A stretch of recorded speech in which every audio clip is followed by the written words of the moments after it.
pagi teman-teman. Hari ini saya akan membahas materi dari mata pelajaran IPS tema 1 dengan judul tema 1-nya itu indahnya kebersamaan, subtema 1 keberagaman budaya bangsaku, pembelajaran keempat dari kelas 4 SD.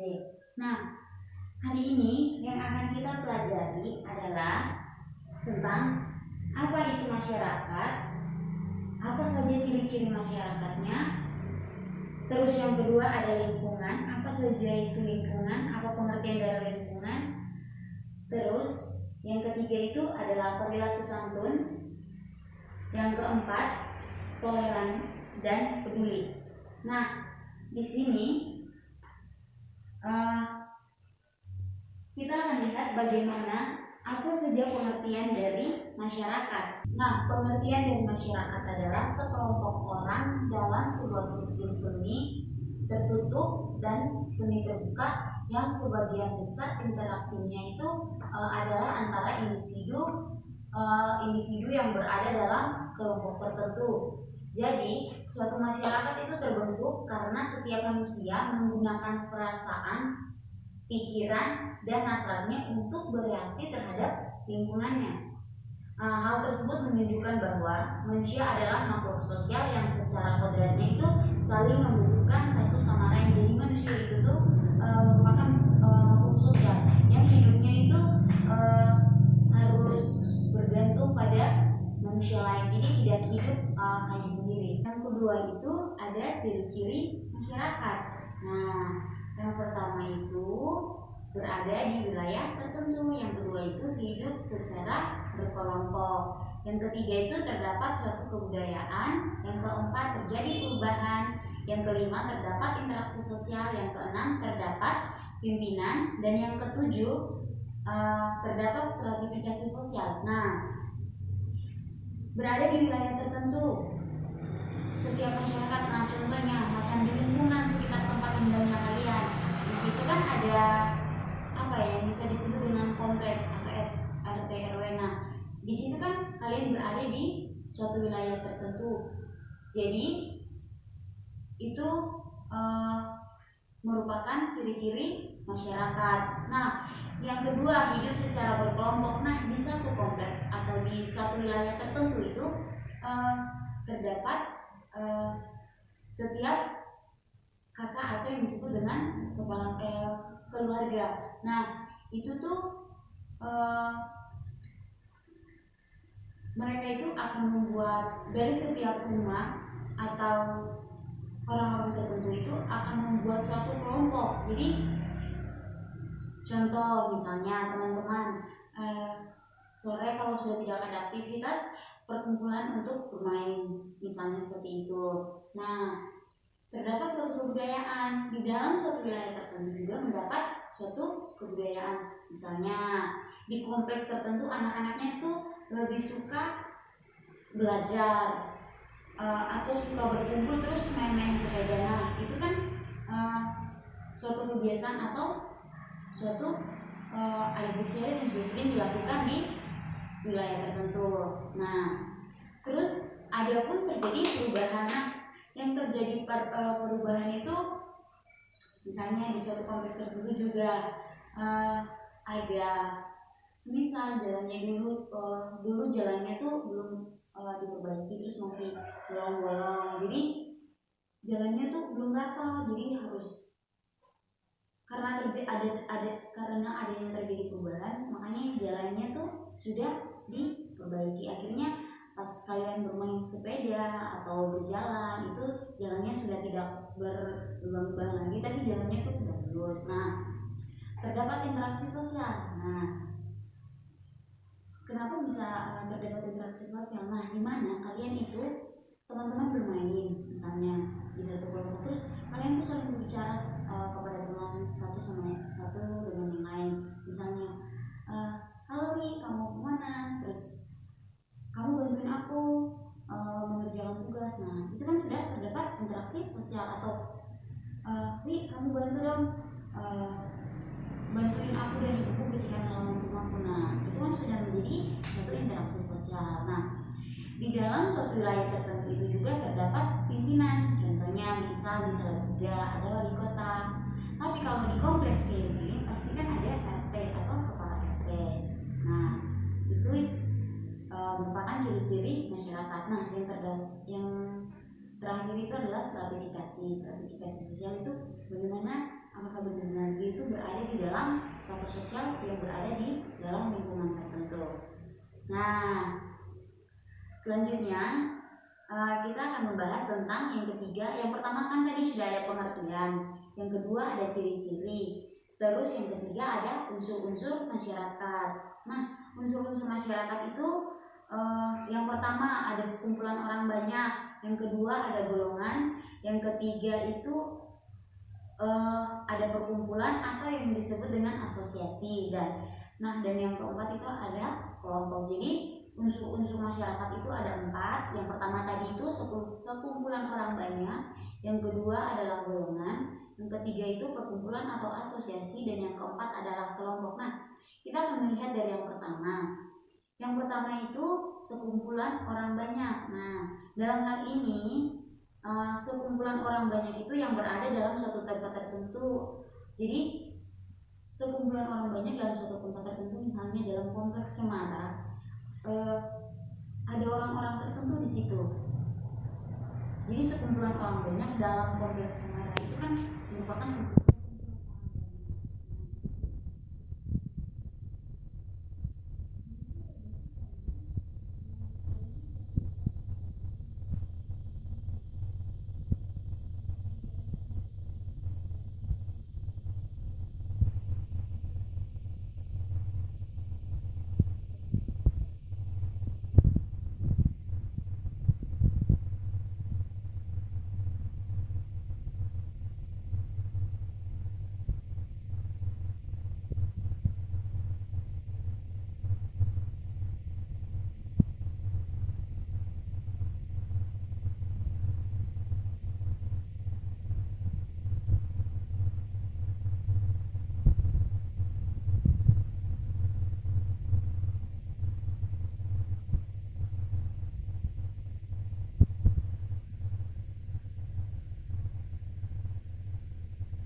golongan anak-anak sendiri, golongan yang remaja sendiri, orang tua sendiri.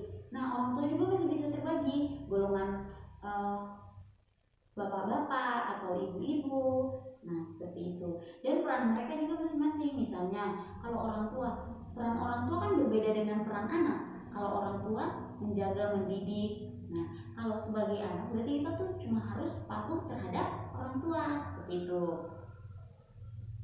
Nah yang ketiga yaitu perkumpulan atau yang disebut dengan asosiasi. Nah perkumpulan atau asosiasi adalah suatu kesatuan banyak individu yang terbentuk secara sadar dan punya tujuan tertentu yang ingin dicapai. Pembentukan asosiasi dilakukan berdasarkan minat, kepentingan, tujuan, pendidikan, agama, dan profesi. Nah perkumpulan atau yang disebut dengan asosiasi ini adalah kesatuan banyak individu yang terbentuk secara sadar dan punya tujuan. Jadi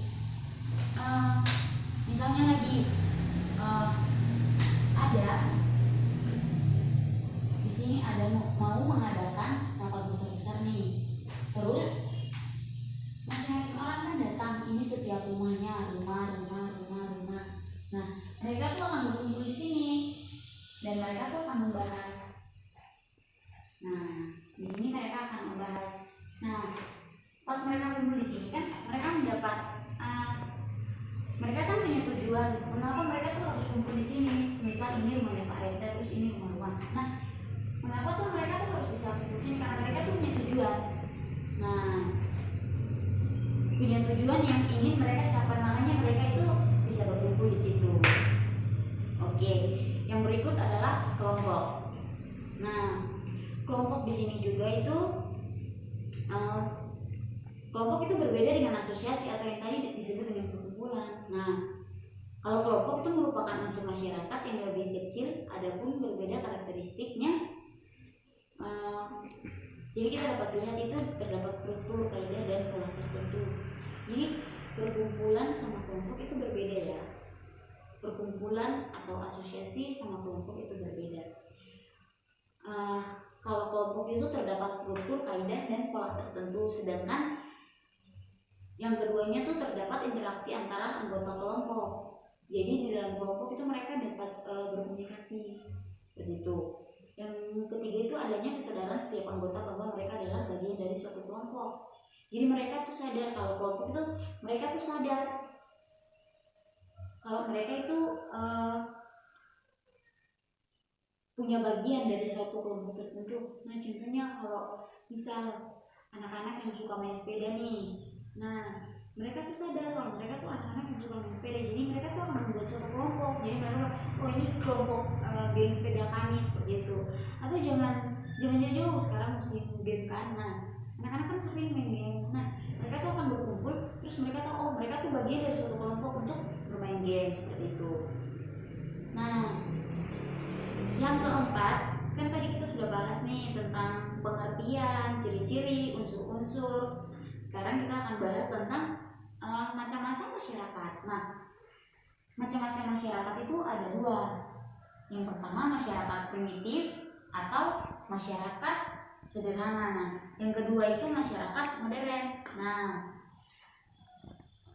pengertian dari masyarakat sederhana sendiri itu adalah jenis masyarakat yang di dalamnya belum terjadi perkembangan yang berarti dalam hal ilmu pengetahuan, teknologi, kehidupan mereka tuh masih apa ya? Kalau mau dibilang kayak masih belum tahu apa-apa kayak gitu. Bukan belum tahu apa-apa sih, mereka tahu tapi belum berkembang kayak gitu. Terus mereka tuh kalau masyarakat sederhana itu mereka jarang berinteraksi dengan orang luar. Nah, ciri-ciri masyarakat primitif atau sederhana itu mereka masih miskin ilmu dan hartanya. Maksudnya arti dalam miskin ilmu dan hartanya itu mereka belum mengetahui bagaimana tuh ilmu pengetahuan yang mereka harus dapat. Terus harta atau ekonomi mereka tuh belum cukup memadai atau belum cukup untuk kehidupan mereka. Itu masyarakat sederhana. Nah, yang kedua itu masyarakat berpatokan kepada budaya nenek. Jadi mereka tuh masih berpatokan kepada nenek moyang mereka. Jadi belum apa ya? Belum ini, dan mereka tuh kayak masih ada pemujaan kepada berhala seperti itu. Terus yang kedua tuh menolak budaya asing di dalam komunitasnya. Masyarakat sederhana itu tidak akan mudah menerima budaya dari luar untuk masuk ke lingkungan mereka. Mereka tidak akan menerima. Kenapa? Mereka rasa kayak oh ini mereka datang terus mau budaya itu, mereka tuh masih seperti itu. Terus pimpinannya tuh jadi berdasarkan dari situnya. Jadi mereka itu kemudian tidak kayak masyarakat modern yang menggunakan pemilihan itu seperti biasanya teman-teman tahu kan seperti kepala desa itu mereka tuh harus kepala desa, distrik, terus gubernur, terus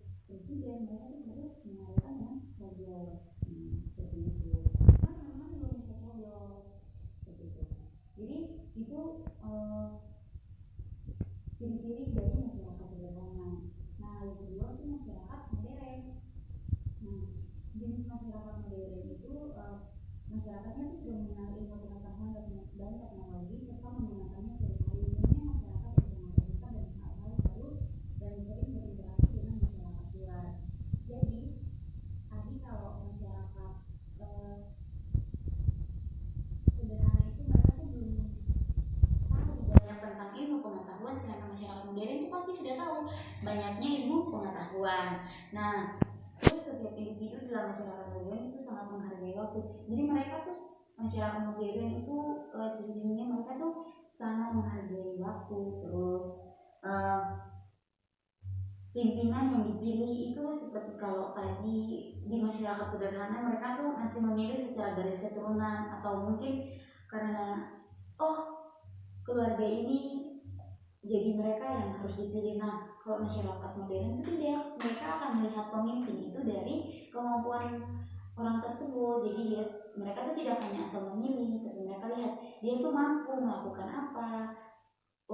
Kalau dia jadi pemimpin dia bisa dia bisa membantu masyarakat. Jadi mereka tuh kalau masyarakat modern itu seperti itu.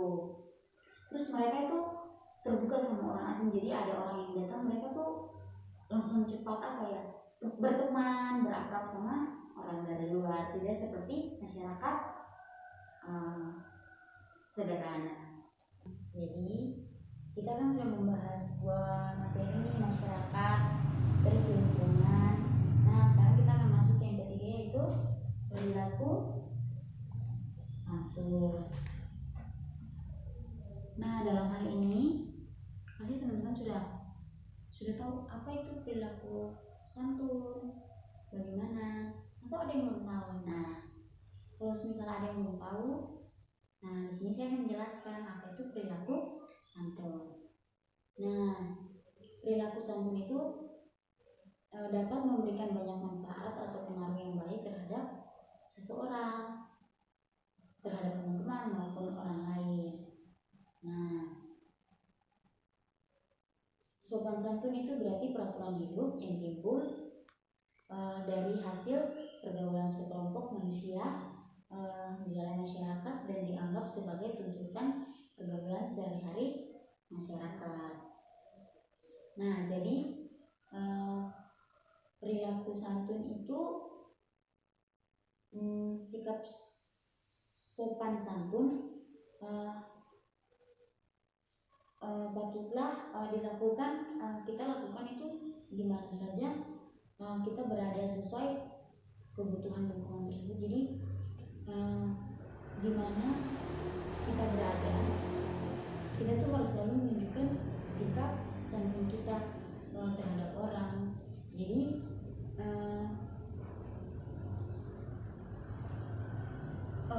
sikap sopan santun itu sering kita jumpai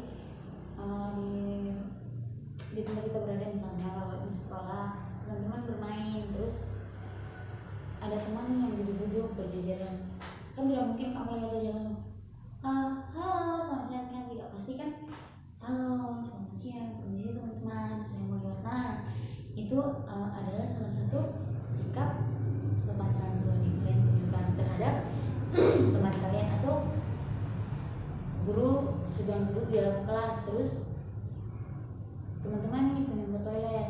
Nah, apa yang kalian lakukan? Jangan langsung keluar atau harus ke depan, terus Bu izin saya mau ke toilet. Nah, itu adalah sikap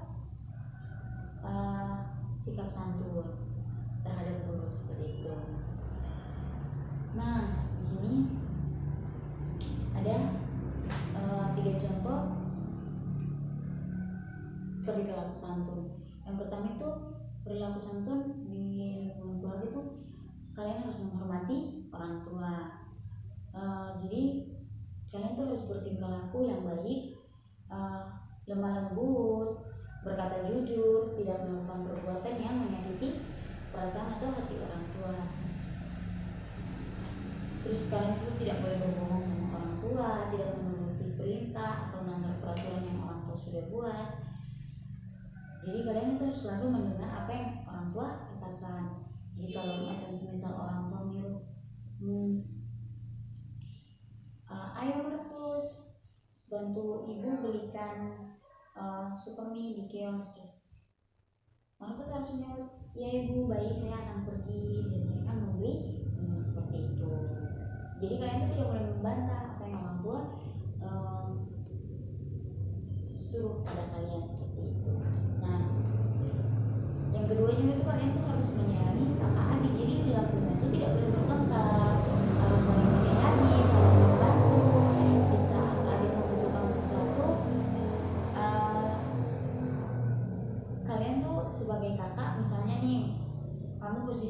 sebagai kakak kamu tuh harus bantu adik, mungkin adik belum bisa makan, kamu bantu suapin adik, atau itu belum bisa makan sendiri, atau adik minta isikan air, kamu tuh harus membantu anak seperti itu. Terus harus menghormati tetangga-tetangga yang ada di samping rumah kamu di atas.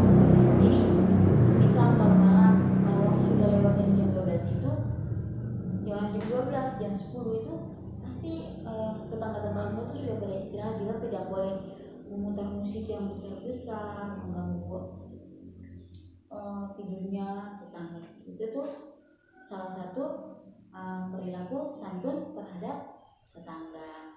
Nah, di sini ada contoh sopan santun di dalam lingkungan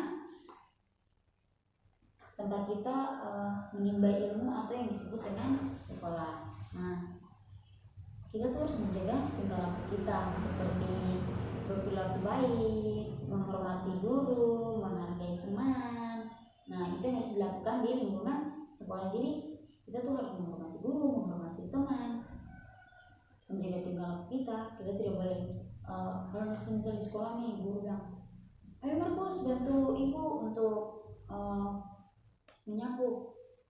Aku tidak mau Bu. Nah, itu bukan sikap sopan santun yang baik. Kalau sikap sopan santun yang baik itu kalau gurunya menyuruh untuk menyapu atau memang itu jadwal piketnya Markus, ya sudah langsung melaksanakan. Nah, seperti itu. Jadi itu menjaga tingkah laku. Yang kedua, menjaga kebersihan. Sopan santun itu juga mengajarkan kita untuk menjaga kebersihan. Bagaimana kita menjaga kebersihan lingkungan sekolah, bagaimana kita tuh juga berperan aktif dalam kegiatan di sekolah. Misal di sekolah tuh mengadakan kerja bakti, berarti kita tuh harus ikut aktif dalam kerja bakti di sekolah. Karena kalau kita melakukan hal-hal tersebut itu akan menumbuhkan rasa persatuan serta kekeluargaan di antara sesama peserta didik di dalam lingkungan sekolah. Jadi kalau kita melakukan hal-hal tersebut, otomatis kita tuh akan ada merasakan rasa kekeluargaan di dalam lingkungan sekolah. Seperti kita lihat ada tema kita yaitu indahnya kebersamaan, seperti itu. Terus juga, nah ada contoh lagi sopan santun di dalam lingkungan pergaulan sehari-hari kita. Bagaimana kita itu bertutur kata atau bagaimana cara kita berbicara kepada orang lain agar kita tuh tidak menyinggung perasaan temannya kita, seperti itu. Jadi apa yang kita ucapkan dari mulut kita tuh kita harus menjaga supaya teman-teman kita tuh tidak merasa atau perasaannya tuh seperti itu untuk menyinggung perasaan mereka.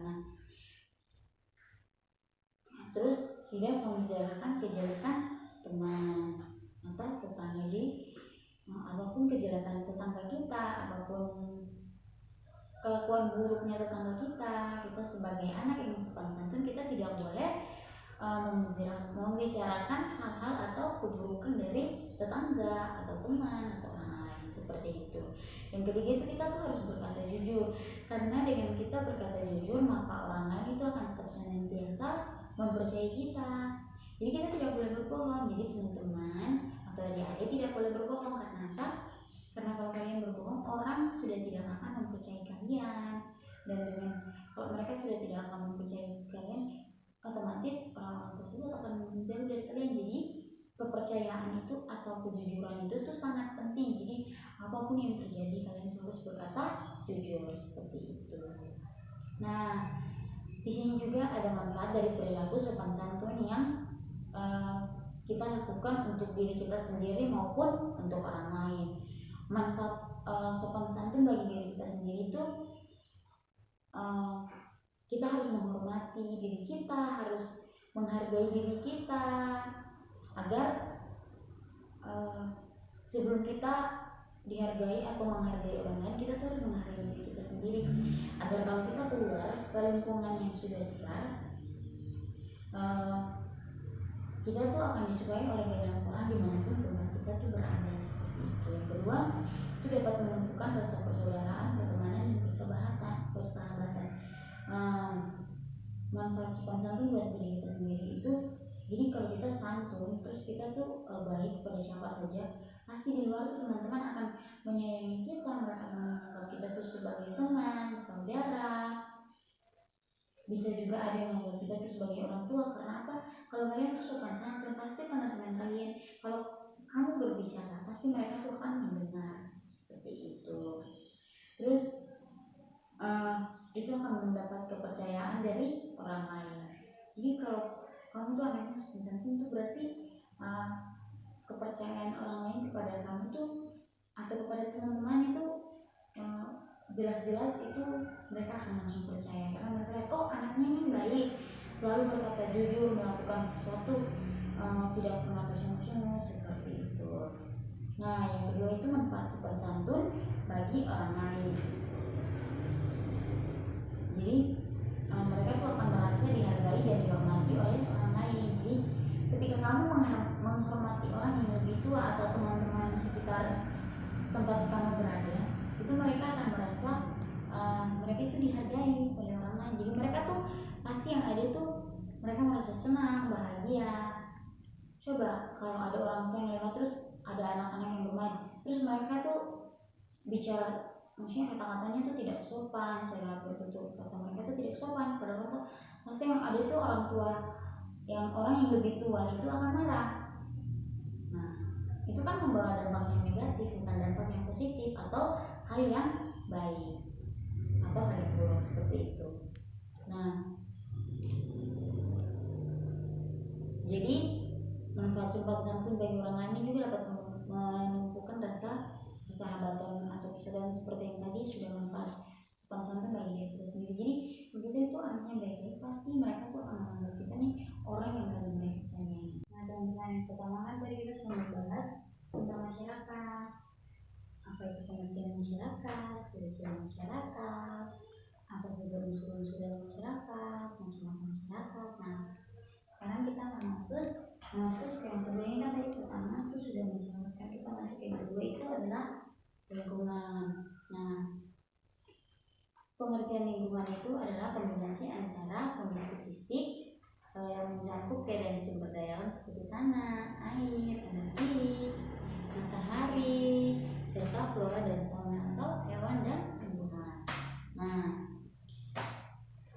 lingkungan itu terbagi menjadi dua, yaitu lingkungan alam dan lingkungan buatan. Nah, permukaan bumi ini terdiri dari dua bagian, yaitu daratan dan lautan. Nah, manusia itu tinggalnya di mana, daratan apa lautan? Yang jelas manusia itu tinggal di daratan. Kalau yang tinggal di lautan itu seperti ikan, terus rumput laut, pokoknya jenis-jenis hewan yang berada di laut. Nah, lingkungan alam itu apa sih lingkungan alam? Nah, lingkungan alam itu lingkungan yang sudah ada, yang diciptakan oleh Yang Maha Kuasa atau Tuhan. Jadi lingkungan alam itu sudah ada. Nah, contoh lingkungan alam itu seperti ada sungai, ada danau, ada pantai, ada hutan. Nah, manfaat sungai sendiri itu untuk tempat mandi, transportasi bisa, olahraga pun bisa di sungai, dan juga pertanian, teman-teman, seperti itu. Yang kedua, danau. Nah, manfaat danau itu untuk pengairan atau tempat rekreasi dan perikanan. Nah, apa itu perikanan? Perikanan itu tempat ikan-ikan gitu. Nah, terus yang kedua itu ada hutan. Nah, manfaat hutan itu untuk cagar alam, perlindungan hewan, dan tanaman langka atau tanaman yang jarang dilihat oleh manusia. Nah, itu manfaat dari hutan. Nah, pantai itu bisa tempat pariwisata. Jadi manfaat pantai itu untuk pariwisata. Nah, yang kedua, yang pertama kan tadi lingkungan alam, yang kedua sekarang lingkungan buatan. Nah, lingkungan buatan itu merupakan lingkungan yang dibuat oleh manusia. Jadi kalau lingkungan alam itu tadi dibuat oleh Yang Maha Kuasa, sedangkan lingkungan buatan itu yang dibuat oleh manusia seperti teman-teman, seperti saya juga. Nah, seperti itu. Nah, contoh lingkungan buatan itu ada gedung. Nah, gedung dan bangunan misalnya. Manfaat itu untuk tempat tinggal, tempat bekerja. Kalau gedung itu bisa tempat bekerja. Nah, misalnya gedung sekolah. Nah, gedung sekolah manfaatnya itu untuk teman-teman menggunakan untuk belajar. Terus jalan dan jembatan. Nah, jalan dan jembatan itu manfaatnya untuk jalur lalu lintas, penghubung dua tempat yang terpisah oleh sungai. Nah, misalnya seperti ini nih. Ini kan ada sebuah sungai. Sungainya tuh besar sekali terus panjang. Nah, kita kan tidak bisa menyeberang nih. Kalau lompat otomatis kita akan masuk ke dalam sungai tersebut. Jadi kita tuh membutuhkan sebuah tempat penyeberangan, yaitu jembatan. Nah, jembatan yang dibuat oleh manusia. Akhirnya manusia itu bisa berjalan seperti itu. Terus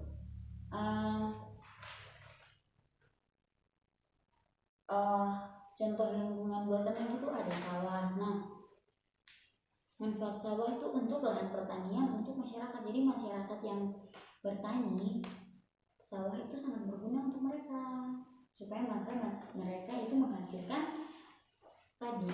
Nah, dan padi itu akan dikelola menjadi beras, dan beras itu akan dikelola menjadi nasi untuk teman-teman, untuk saya sendiri, untuk kita makan seperti itu.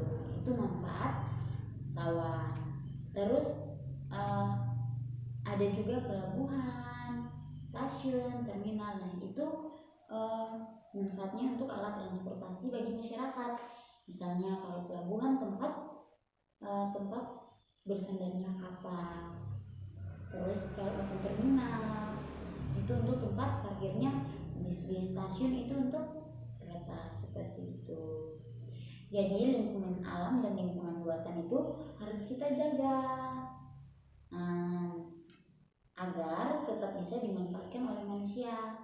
Jadi kita tidak boleh merusak lingkungan alam dan lingkungan buatan. Nah, cara menjaga lingkungan alam itu yang pertama ada air.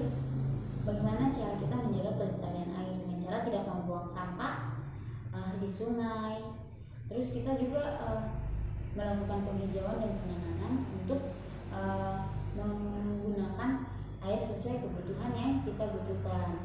Terus menjaga udara agar udara itu tetap segar. Nah, itu untuk mengurangi pencemaran udara dengan menanam pohon. Menanam pohon itu untuk membersihkan udara. Terus menjaga tanah untuk tidak membuang sampah dengan sembarangan. Nah, terus cara menjaga lingkungan buatan itu juga harus dijaga kelestariannya agar tetap bisa memberikan manfaat bagi manusia. Terus contoh perilaku manusia memelihara lingkungan alam dan lingkungan buatan itu seperti apa? Nah, ada juga di sini. Nah, yang pertama tuh tidak membuang sampah dan limbah di sungai dengan sembarangan. Nah, yang kedua tidak merusak dan menebang pohon tanpa menanamnya kembali atau yang disebut dengan reforestasi atau penanaman kembali hutan yang sudah gugur. Sekarang kita akan masuk ke materi 4, yaitu materi terakhir, yaitu tentang toleran dan peduli.